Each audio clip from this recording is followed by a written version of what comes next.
quand on dit indivision, on fait peur. Alors, on va d'abord démarrer par quelque chose de simple. C'est quoi l'indivision, mesdames? Qu'est-ce que c'est l'indivision? L'indivision, ça se rencontre très souvent. On est quand même très souvent dans cette situation-là. Alors quand, la plupart du temps, dans le cas d'une succession, hein, on a hérité d'un bien. Évidemment, on est plusieurs à hériter, donc on ne peut pas le diviser tout de suite, ce bien. Donc on est en indivision sur un bien immobilier. On est Euh, tous un peu propriétaires, quoi. On est souvent, exactement, on est tous un peu propriétaires. On peut être propriétaire, on a des codes-parts différentes, mais on est ensemble propriétaires d'un même bien. Alors, on a l'hypothèse de la succession. Effectivement, on a hérité de ses parents, donc on est 3, 4, 5 enfants, 10. Des enfants, Alors, des on est de moins en petits-enfants. moins, malheureusement. Hein. C'est vrai qu'on Ça est va de être le moins en côté moins. positif. C'est la fin des problèmes d'indivision, on fait plus d'enfants. Mais on est de plus en plus vieux. Donc maintenant, on a les petits-enfants aussi qui parfois sont en indivision aussi. Eh oui.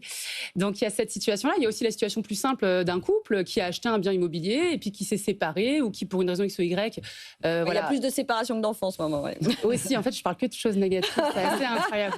Mais c'est comme ça. Et donc, on a aussi parfois, plus rarement, des amis qui ont pu acheter une maison de campagne. Vous savez, ces films où on a l'impression que c'est une vie formidable d'être plusieurs propriétaires d'une maison de campagne.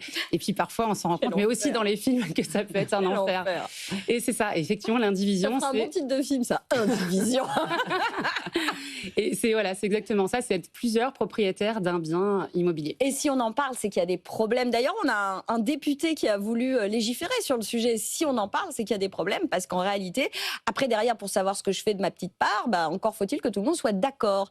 Et c'est là que vous intervenez, Marie-Astrid. Oui, exactement, parce que comme vous le dites, on arrive et on est indivisaire à plusieurs d'un même bien ou de plusieurs biens, mais parfois on n'a pas les mêmes projets de vie.